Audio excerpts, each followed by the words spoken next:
Hi, everybody. I am Megan Jones. I am with Rebellious PR, and I have my lovely team here with me. Y'all, if you want to unmute yourselves and introduce yourselves. Okay, I'll go. Like, I know you guys are waiting for me to go. Hi, everyone. I'm Rachel. I am the vice president at Rebellious PR, and I'm super excited to be working with y'all. I actually have a number of friends who went through the Grid 110 program, so I have a gigantic soft spot and was just like over the moon about getting to work with the organization with all of you guys. Nancy, tag. Hi everyone, I'm Nancy. I'm an account manager at Rebellious. I'm really excited to be sharing our PR tips and tricks today. I'm LA based and I have around 4 years of PR experience now. So really excited to share the different aspects of PR that we know about and to prepare you to venture into the media world when you're ready. And I'll pass it to Zakia. Hi, I'm Zakia. I am a junior account manager at Rebellious, and I'm also very excited to speak with you all. So yeah, we'll probably get right into it, get our introductions out, but hello, it's nice to meet everyone and can't wait to chat. Absolutely. Yeah. So we have a presentation to share with y'all. We'll just kind of go through the 101, if you will, and then have a Q&A afterwards. And then like Elizabeth said, I do have some questions that we can cut to directly that y'all submitted if nobody else has any cues. So Nancy, if you're able to share your screen, we'll get to it. So if y'all hear munching, I apologize. I've got some munching dogs over here. They're eating their dinner. Okay, I am gonna present it. Sorry, my computer is so slow today. It's like not with me. Awesome. So welcome to the PR 101 class. As we had mentioned, we're Rebellious PR. Super excited to be presenting this information to y'all. I'm like, it's not. Oh, perfect. Oh, so you met the team. There we are in our headshots. Really excited to be here. And we're going to start off with Rachel, who's going to teach us how to develop your story, which is just key to really sharing your story with the media and all that good stuff. So Rachel, the floor is yours. Awesome. Well, the first disclaimer that I'm going to lay out is that the story development and messaging for a brand is often the heaviest lift of what we do. So usually there's a lot of research involved, there's a lot of test messaging, and there's a lot of discussion and workshopping of different story angles. So we're going to, move through it fairly quickly today in the effort to keep this to a reasonable amount of time. But by no means should this be something that you breeze over or take lightly when you're developing this for yourself as an individual or for your brand. So overall, the most important thing that you need to have before you start pitching yourself to the media is a compelling story. I think that PR and marketing they're like fraternal twins. They're not the same thing, but they are definitely in the same family. They look very similar. They sound very similar, but they are two very different people.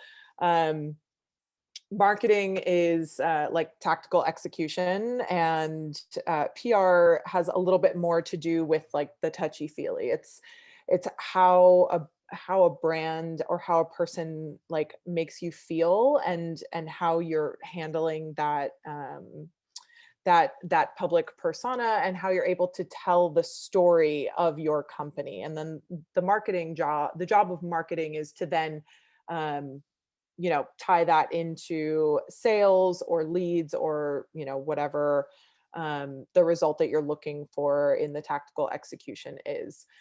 So they're very closely related, but they should not be confused as the same thing. Like, we don't do social ad buys, but we definitely help develop the message that those social ads end up executing. Cool. So in order to develop your story, you really want to focus on what's unique about your business, yourself, your service, your product, whatever it is that you are developing your story around. And that can touch on a lot of things. It can be the culture that you've built, the problem that you're solving for people, the differentiators from inside how your organization runs, like the way that you hire, or what you're doing for other people, like how you give back.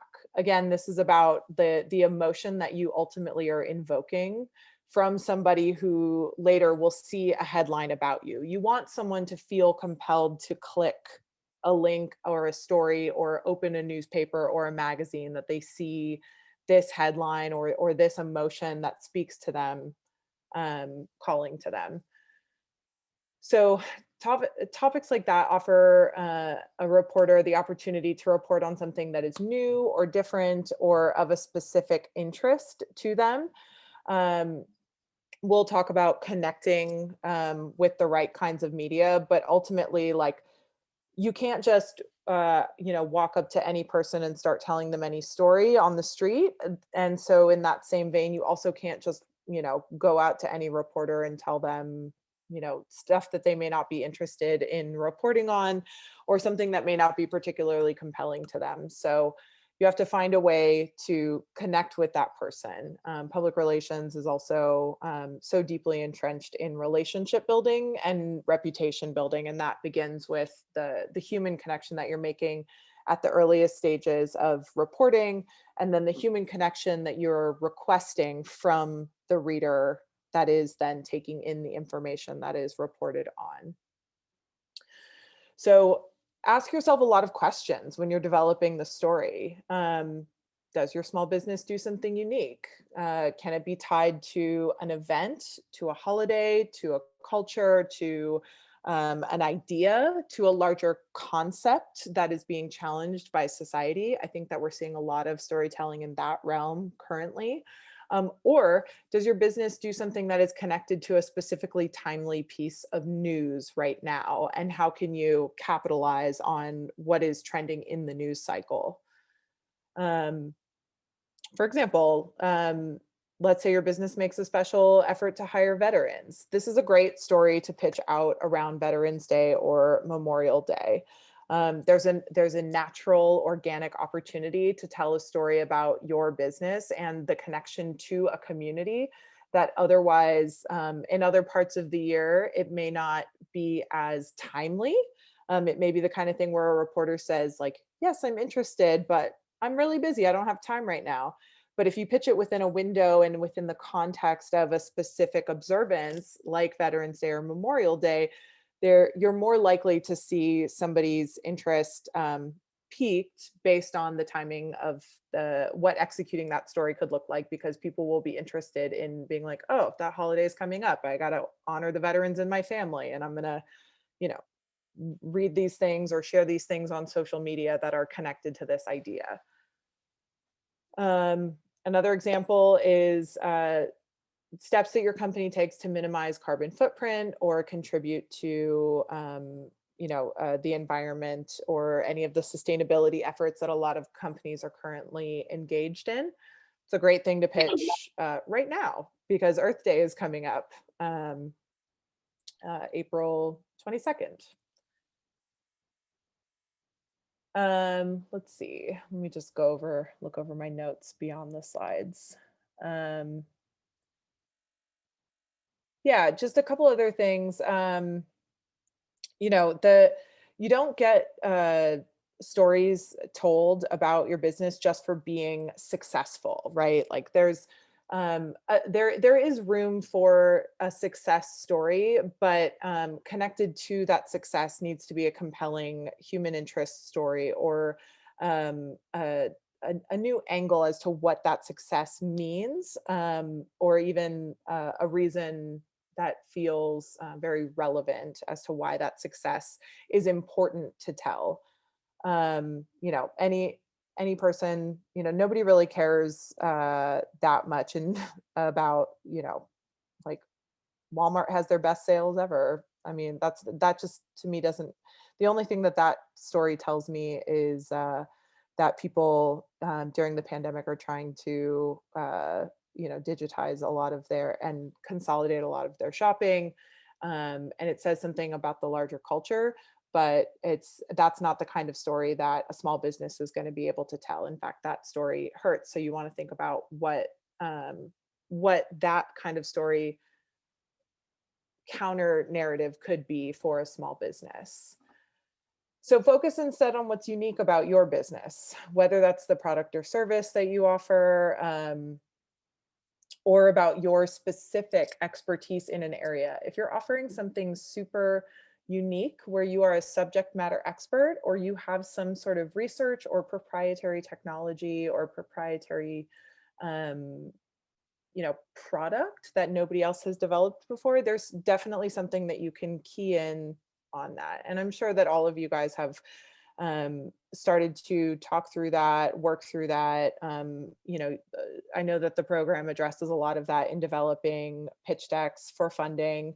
And so you can find a lot of the nuggets of the storytelling pieces in that process of developing out your pitch to investors, if that is the kind of funding that you are looking to secure, and if that's an exercise that you have already been engaged in.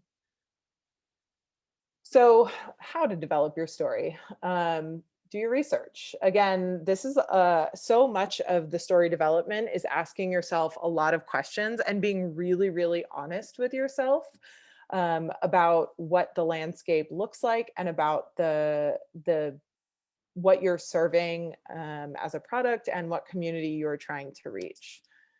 So ask yourself, who are your competitors, and really dig into what those competitors are doing. Where are they being written about? What kinds of stories are being written about them? What narratives are they using? What are their CEOs saying? What kind of headlines are those stories getting? What are the greater trends that they're participating in? Those will help you start to create a little treasure map of like where on that world you want to exist. Because then the next step is identifying your key differentiators. You may have a product that already exists. There's a million jewelry companies, for example. There's no shortage of jewelry in the world, but if you can tell something special about what makes your jewelry different, then that's incredibly unique. You know, maybe you're making it out of recycled materials. Maybe you're using a I don't know. I guess recycled materials is a good enough example. But talking about the context of then why that is important for ongoing conversations around sustainability and finite resources, and you know, creating access to different kinds of resources and, you know, precious metals. There's so many stories that you can tell in there, whether that is the sustainability route or whether that is through you know, an emotional story, like let's say it's, you know, reclaimed from estate sales or something to that effect, and you're making new memories from old memories. There's always an emotional story that you can invoke in that messaging process. So think about why your differentiators matter, and then also try to draw them to a timely context. Again, that fits with the sustainability example that we gave previously on the previous slide. The veterans example, you can always connect it to a current trend or a current holiday. Try to place it on the map in time. And then also identify what the distinct advantage that you have is. That could also be something regarding who your work benefits, what community your work benefits. I know that a lot of companies right now are really looking critically at how they talk to their customers about their mission, and about how giving their customers another reason to engage in this transaction with them. So you want to give people, something if you're going to take something from them. And so creating that emotional connection and that ecosystem with them is really beneficial for that. And you often create a longer term customer when you're doing that as well. And so that really helps that marketing pipeline. Cool. And so who, I forget who's taking slide number 2. Is that Megan? I am. Megan, you are. I am. Hand it on over. Yes. Thank you, Rachel. So, I think that that's the foundational things, especially, I think we're talking a lot about the product, et cetera. That is definitely one marketing vehicle, right? Your service, whatever it is that you are putting out into the world.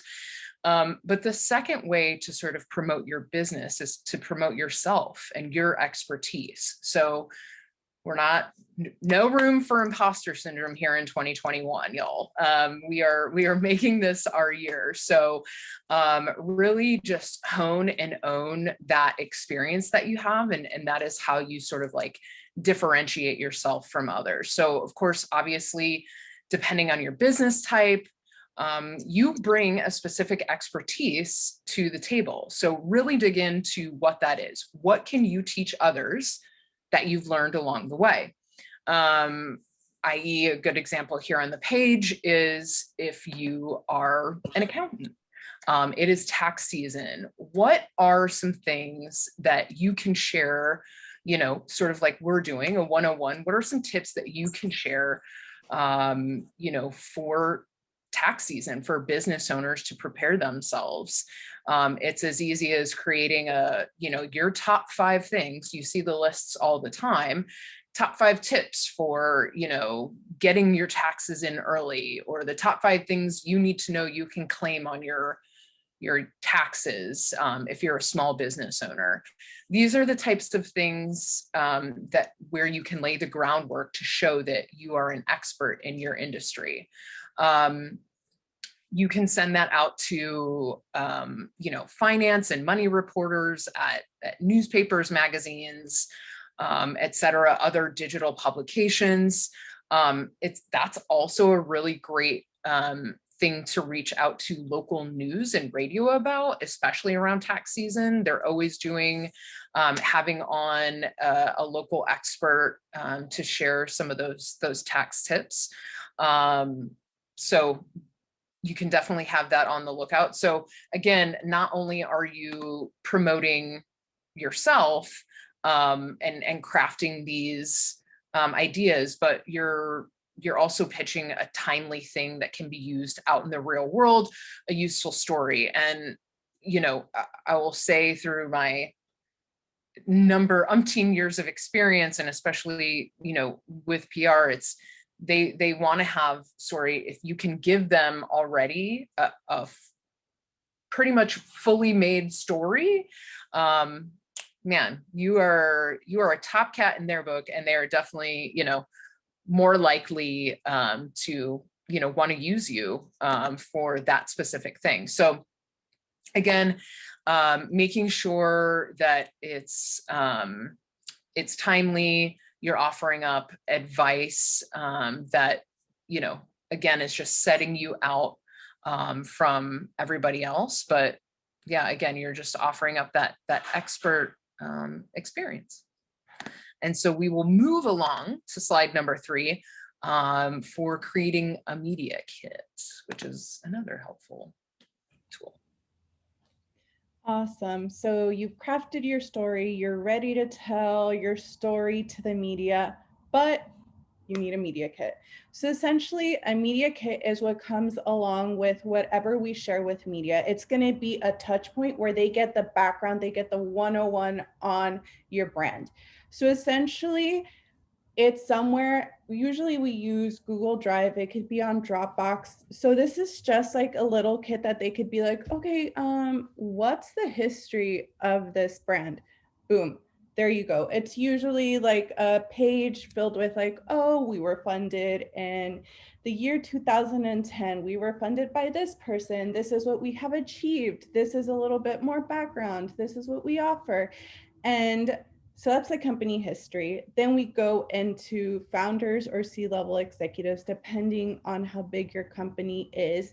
You want to give the story of the founders, because as journalists are writing the story, they want to know how to talk about the founders. How do you talk about the company? And this gives them the outline and kind of like the backbone of like, okay, this is how they like to be talked about. This is it, it definitely like cuts for them like a step where they're like, okay, perfect. I don't have to ask too many questions. This is giving me all the background on the founders.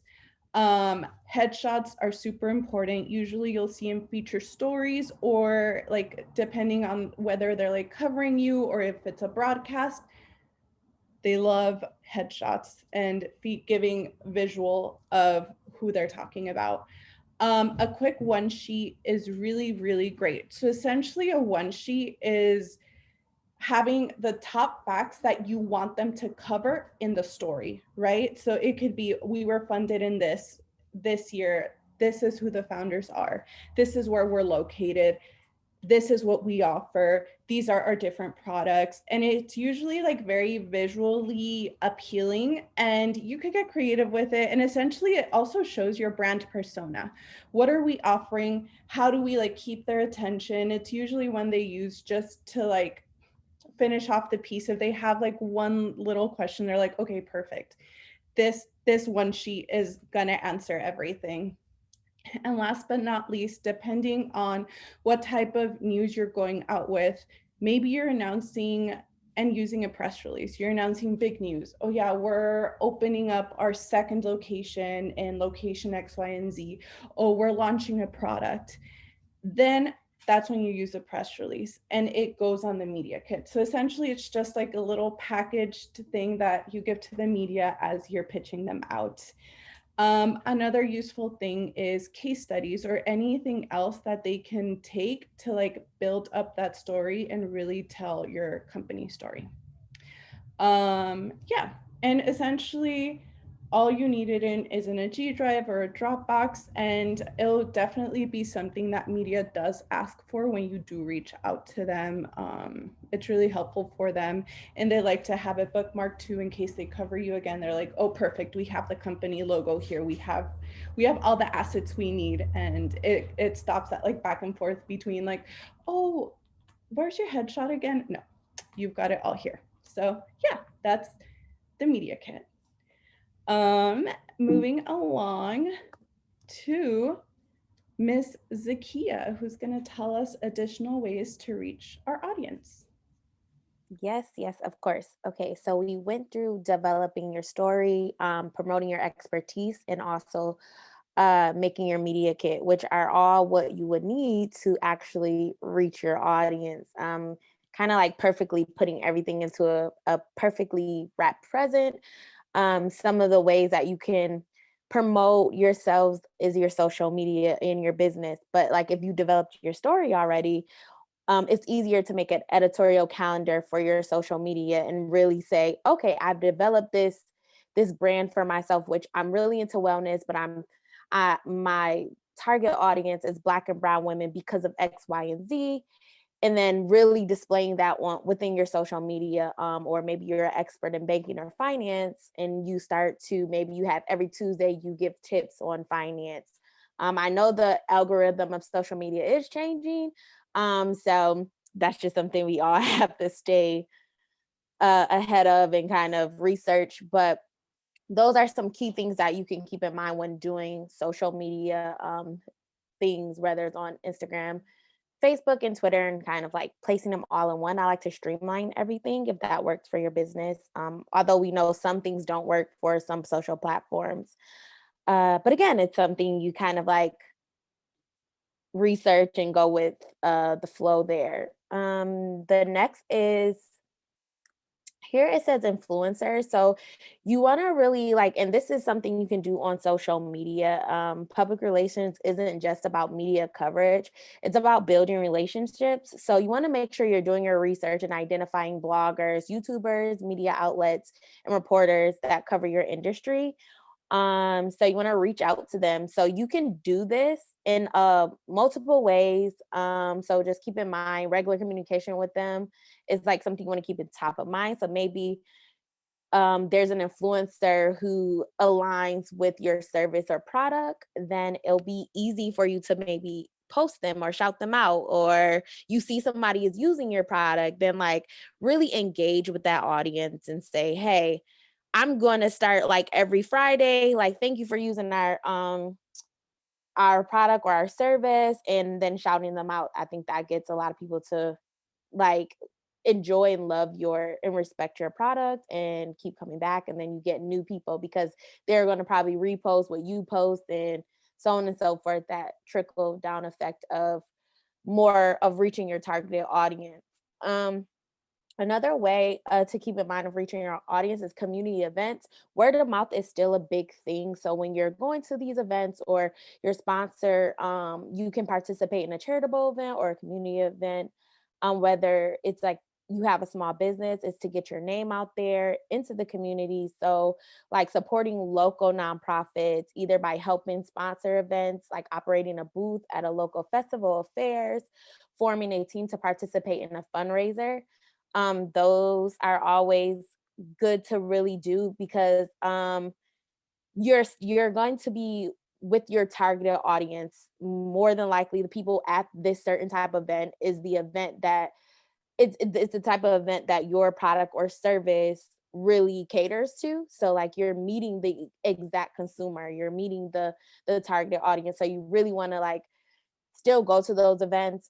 Whether it's, I know I'm in the LA area as well. And I go like every Saturday and Sunday all the time to Leimert Park. And I'm always like, what new vendors are out? I want to find the new shea butter. So, and I still keep up with like following them on Instagram or just like, oh, they're going to be at this other festival or fair, and supporting them and sharing their information. So there's a lot of other individuals and audience or your consumers that are like that as well. Oh, my earrings don't fail. Okay. And then moving on to sponsors.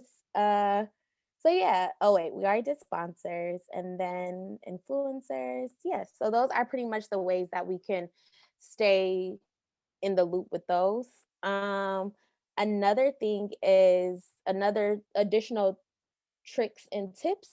So a lot of times with us, especially, we use it's the next slide, but we do like Google things. We do like Google alerts. So it'd be difficult to know if like how your small business efforts are paying off if you don't like track them. So you can like within the Google alerts, you can place your name of your business, competitors. Maybe there's certain keywords that your business use. Maybe it's wellness, maybe it's mental health, certain things like that. And that's also going to be good with developing your story, but also knowing what your competitors are doing and also knowing what journalists are really writing about. And it's good for quick reaching out or quick pitching, what we will call it, to certain journalists who are writing about a certain topic. Maybe like this month, mental health wellness is probably going to be like super big because of like COVID and of all of us staying in the house. So maybe you'll start to see some of those journalists over and over speaking about it, and you can probably quick pitch them with your story developed and already ready, that journalist. Another thing you can do is there's a service called Haro, which is just help a reporter out. So basically, Haro is a free service that allows journalists and bloggers to connect with you as an expert. So if you sign up on Haro, it sends you inquiries from journalists who are looking for sources or stories throughout the day. So you can just research or go through all of the stories that they're looking for. And if your story fits with that certain journalist, you can just reach out to them through the means of like how they're telling you they like they have like a description of how they're telling you to reach out to them, and then you can do that. So that's always a good way to just get yourself into a publication. A lot of times they're like really cool publications like Forbes, Business Insider. So you'll see a lot of those cool publications. You're like, yes, I definitely wanted to do this. Sometimes they're really small niche publications by bloggers, but again, that's also good because though that's your targeted audience if that relates to your business. And then another way is you can, if depending on your budget, you can use some services that are called PR Web or PR Newswire, and these are to send out press release across the web to thousands of news and industry publications. So like refer back to like tip number one to make sure you can create a compelling story. So definitely make sure you create a compelling story if you want the attention of a journalist and publications. But this can definitely, if you have some big news, we really say when you're sending out a press list, because you are going to spend a little bit of money, make sure it's something huge, like make sure it's a big release, or you don't want to just have an average like pitch. It definitely wants to be something that's newsworthy and that's huge and that you really want to get to like a lot of people. So yeah, and then there's certain, once you kind of get into the PR news wires of the world, then you'll see like you can be it could be local, it could be national, it could be regional, depending on your news. So maybe your news is more just for South LA. Then you can reach out to those South LA publications with that newsworthy information. But maybe you're like, this news is for the world because right now it's this movement, Black Lives Matter, is happening, and my organization and my service really caters to all Black people or all Black communities. Then you probably want to do that. But again, that is another way to some additional tips and tricks on reaching out to the or reaching your audience. So that is all that we have. I know we're probably going to go into question and answer, so I'll hand it back over to Nancy. Awesome. And one last thing to add to the Google alerts, and Haro, you're able to see and really like track which journalist is writing about what. And one thing is to like always keep track, like, oh yeah, this journalist is always writing about this beat. Perfect. That's someone to reach out to when you're ready to share that story, right? And then for Haro, it's such a great relationship builder. I can't tell y'all how many journalists I've been able to cultivate a relationship with who will then come back to us and be like, hey, I'm working on this story.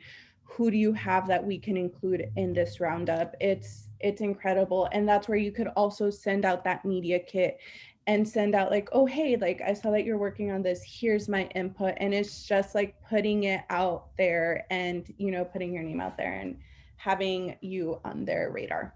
And yeah, and that is it from us.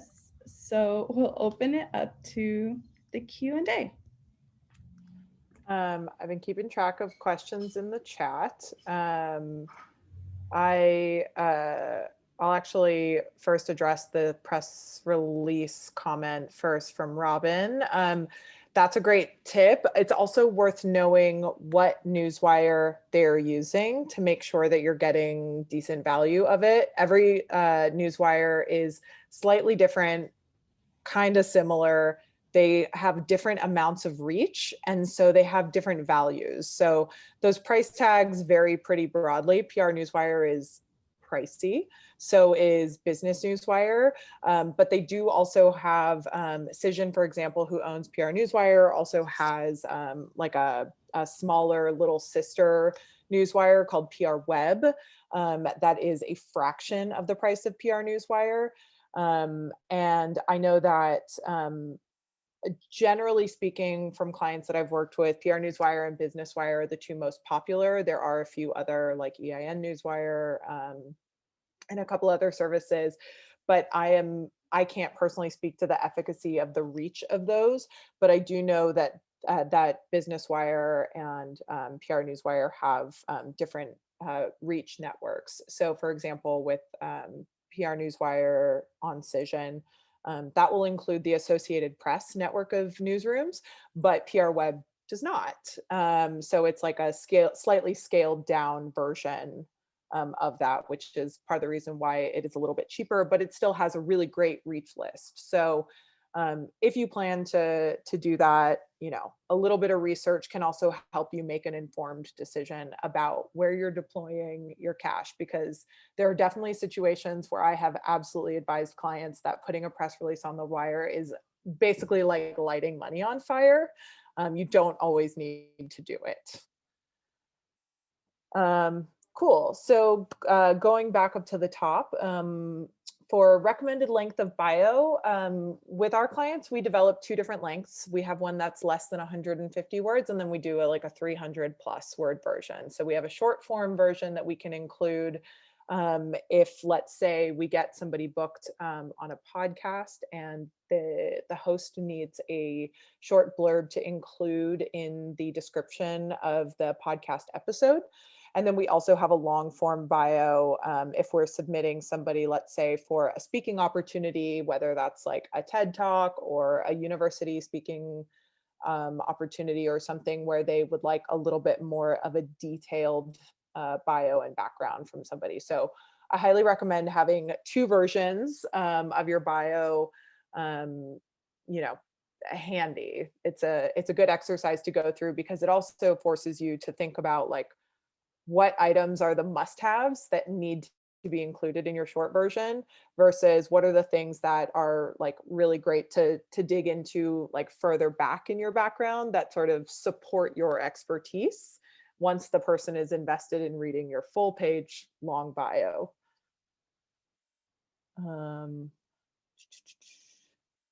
For the longer version, so we do less than 150 words for the short version, and then like 300-ish like is the max on the long version. Like that's pretty long. It's, yeah, thanks Megan. Honestly, like I find like 300 is even a bit much sometimes. Sometimes it's a lot, but I digress. Share the info that needs to be shared. Jasmine asked, what are the situations to send a media kit versus a press release versus a media alert? Okay, so great question. So, and there's like so much nuance in the like terminology. So the media kit should have your most recent press release in it. It doesn't, if you like haven't put out a press release in like 2 years, then putting a 2-year-old press release is not necessary. But you know, if for example you have launched a product or some sort of company update in the past like 6 months or so, having your most recent piece of news in the media kit is a super normal, totally okay practice. But the media kit should basically have any information that the journalist would need to ask for without them having to ask for it. So to jump ahead and also answer the PDF versus folder question at the same time of answering this. In my experience, different reporters prefer different things, but the folder has always served me much better than a PDF. I have absolutely worked with people who don't want to break open a PDF to save your logo or your images or like copy the text out of your PDF. Maybe their Adobe is out of date and they're struggling with it. But everybody can download your logo, a PNG file from the folder, as long as you have the permissions set appropriately. And you should always like check everything that's labeled, you know, make sure it's clear that this is your logo, this is your headshot, this is the folder of product photos.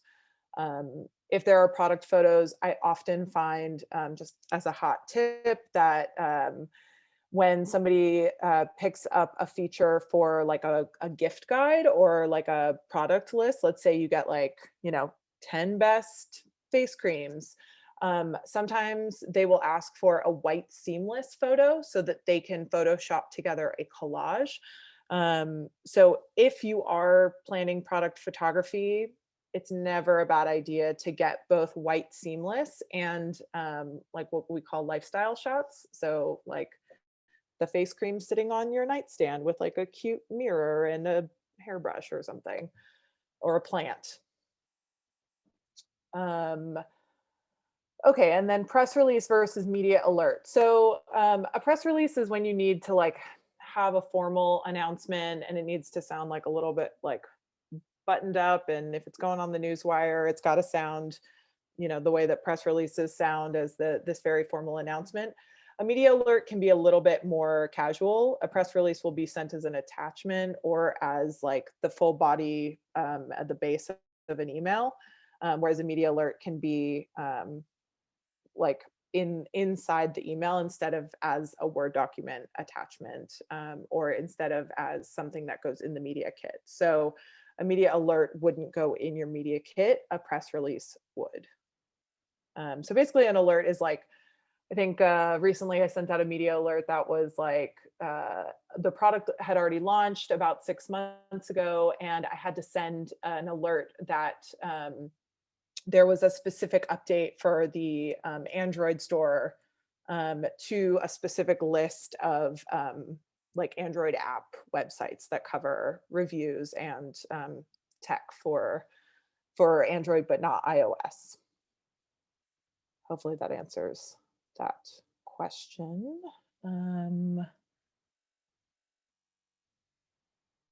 Let's see. Haro has been, okay, in my experience, Haro has been hit or miss. How do you recommend getting through the noise of other submissions when it is a broader topic with a lot of people responding? Haro is really hit or miss. That is a true fact. I think the great thing about Haro is that it's a free resource. So there's a couple other companies that have tried to monetize the like reporter requests. There's one called Press Hunt that you have to pay to be a part of. And I've checked it out, and there's definitely some great leads on there, but also there's a lot on there. So if you don't have the time to dedicate to it, if it's not like if it's not for your in-house like PR person to be scanning it constantly, I don't know that it's something that you'll have the bandwidth to scan every day. And the same kind of goes for Haro. Like they send 3 emails a day, and sometimes even that is a lot to have to read through every single listing. But as far as getting through the noise, I would say that Haro submissions should never have an attachment. They don't send. In case no one ever told you that, they bounce if they have an attachment, because there's like a firewall. So don't put an attachment on them. Hyperlinks are okay though. Yeah, I know. I learned that like 2 years ago, and I was like, oh my God, I've done so many wrong and didn't even know it. They don't tell you that, things they never taught you in school. So yeah, I don't know. I would say keep them short and sweet when you're responding to Haros, honestly. Like they get so many of those responses that like the wordier you get, I think the more likely you are to lose the person. So, don't bury the lead, and let them know exactly what you're responding with, and they will follow up if they want more information. One thing to add is always link back to your profile. Like one thing that they really appreciate, so like let's say they'll get your inquiry, and like if they know that they can link on it and get the information they need and it catches their attention, they're a lot more likely to reply, just because they're like, I'm going through so many different responses at a time that you just want to be like, okay, this is like short and sweet, here you go, click on the link, good to go.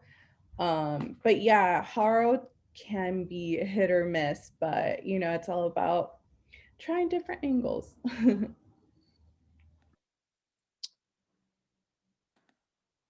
Yeah, you're welcome. I've talked a lot. Megan, do you want to take the most recent question? Yeah, all right. Yeah, how do you start outreach for a company, for a story / company launch? Should we start compiling a list of relevant reporters and introduce ourselves, start building a relationship in advance?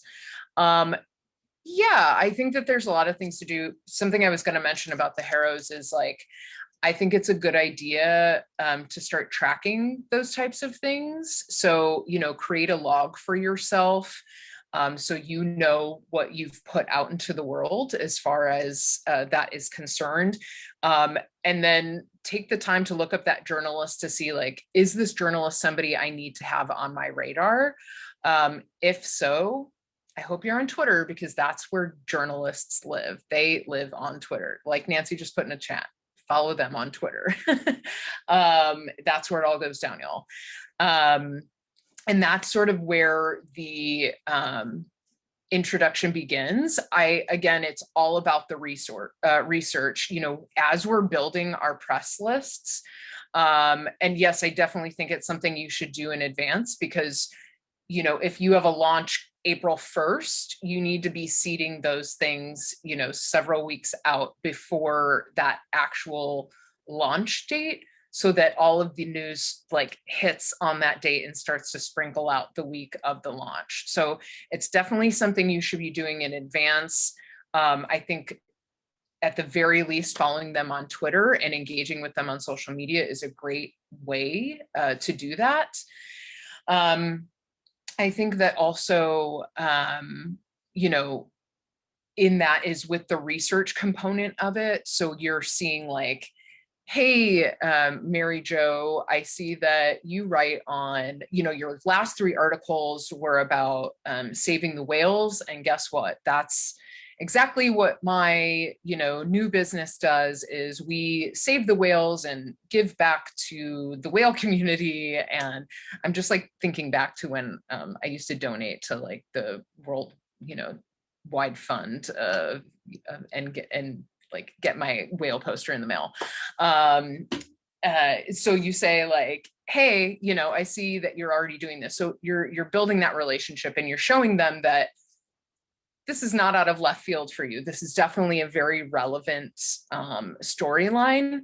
I also want to say, you know, keeping that, this is where like your compelling story comes into play, because you only have so long to essentially like get their attention, and with so many words to like snag their interest. So this is definitely where, back to the top of the workshop, is building that compelling story comes in handy. So definitely start compiling a list of relevant reporters.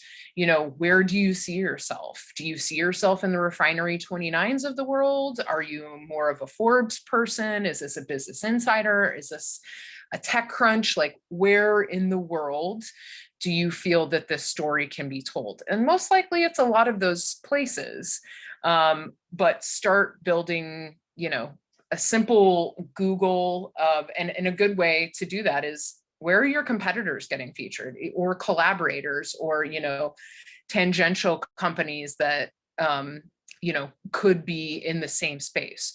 Where are those people being written about? Likely that's going to be the same for you. And you can find those journalists, you know, by looking up those articles. Google News has gotten, they just recently kind of cleaned up their act a little bit and got a lot better with their algorithm as far as the news that they're pushing to the top of their feed, so to speak. So Google is, you know, your best friend when it comes to that. Team, anything else I missed? Yeah, I would not miss, but I would definitely not miss. You definitely hit all the points. Add to it. Right. I would definitely say when building those relationships, be careful to not go to a reporter and ask for a story right away, because they're people, they don't really like that. They're, you know, so if you are going to try to build those relationships, yes, exactly. Go to Twitter's, kind of follow, say, oh, that's cool, I like that. Kind of like be in tune with what they're writing about. So then when it does come time to your pitching, you may be like a face or a name that they've seen before. So when you're in their inbox and you're talking about your story, they are like, oh, yay. Yeah, this is something I'm interested in, and this is something I write about. You know that because you did the research, and then you tell your story. But still be very cognizant that journalists they get so many stories, and you don't want to write yourself off to a journalist, because that can happen. It's just like, even though your story relates to them, you came at them. It's like trying to date, I guess. I always say like PR is like dating. So like you don't want to just like go at it so fast, like when we're getting married, because it's just like, whoa, like let me get to know you first. Like, so just think of it like that. This is very true. Yeah, absolutely. I think that's such a, it's so real and such a great point, Zakia. I think, just asking a question and remembering that there's a human being on the other side of the screen is the best thing you could do for yourself. Also, Nancy put in the comments that you should follow somebody on Twitter. Follow them for a little while before you send a pitch. You can get a sense really of this person's like style. They might actually, I've had experiences where I've decided to not pitch a writer based on their Twitter, because I'm like, ooh, I feel like this person's going to be like very harsh and like ask questions that maybe the CEO that we're working with isn't quite ready for, but like maybe in 3 months after they've done a few media interviews, they might be ready for that. Their Twitter account will also point to what some of their beats are. You may think just because somebody's title on the masthead of a publication website says that they're a tech reporter, you may think like, oh, well, I'm making an app, or I have a piece of hardware. You may assume that that falls in that person's wheelhouse, but that doesn't necessarily actually mean that that's their beat. They may have like a really specific subset of tech that they cover. So like the reporters that I reach out to when I have a piece of news around like tech hardware is very different than software, for instance. People who cover platforms, not necessarily the people who cover products that they're reviewing. Or even company announcements or updates to tech products. So something to bear in mind there is that you want to do your due diligence so that when you reach out, you can say like, hey, Fast Company writer, like I saw that you write a lot about women's health technologies, and I'm about to launch a new breast pump.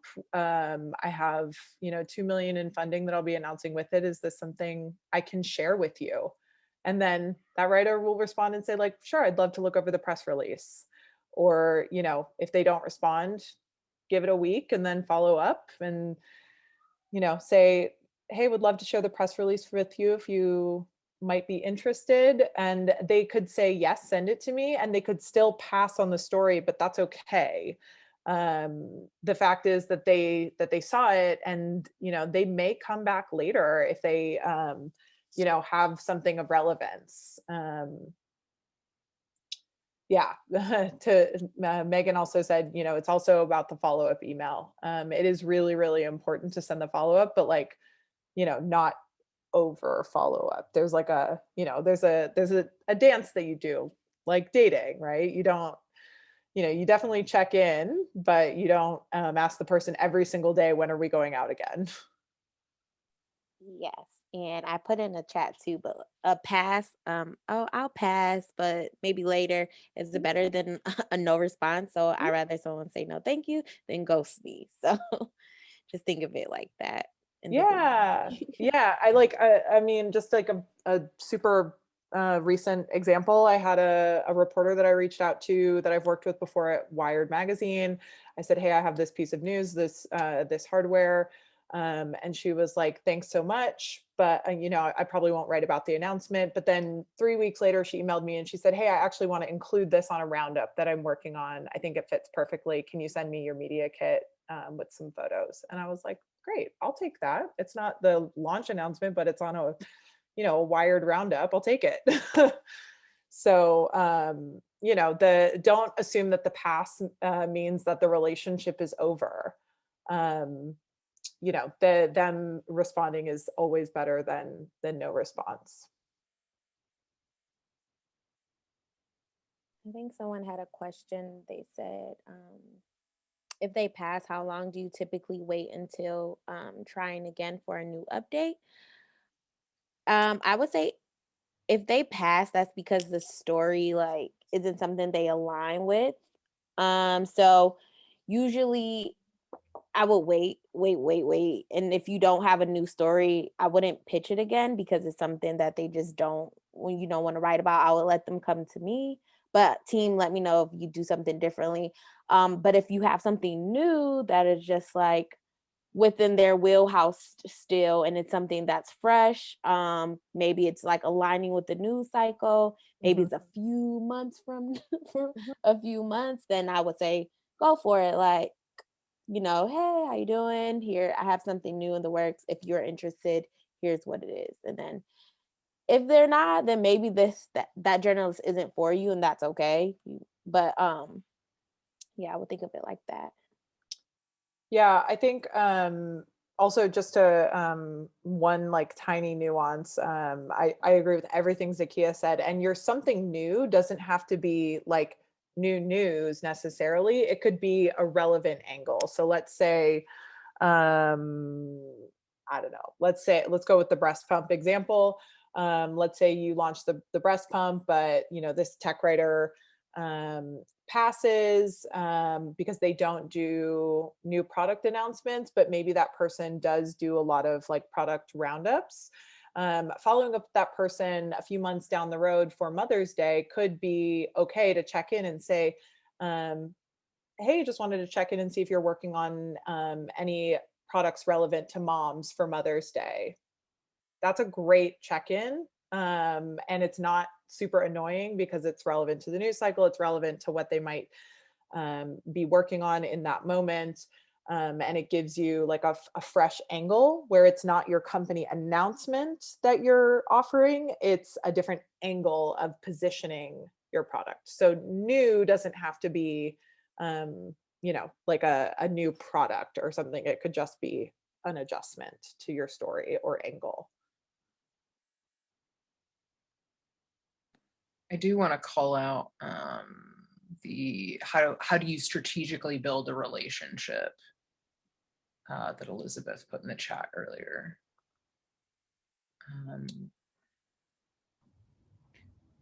Yeah. I mean, that's literally like what our jobs are all day, every day. I think this is where it gets tricky. I think if you're thinking about building strategic relationships, that point is when I would start to ask yourself if you're ready to have somebody doing PR for your company full time.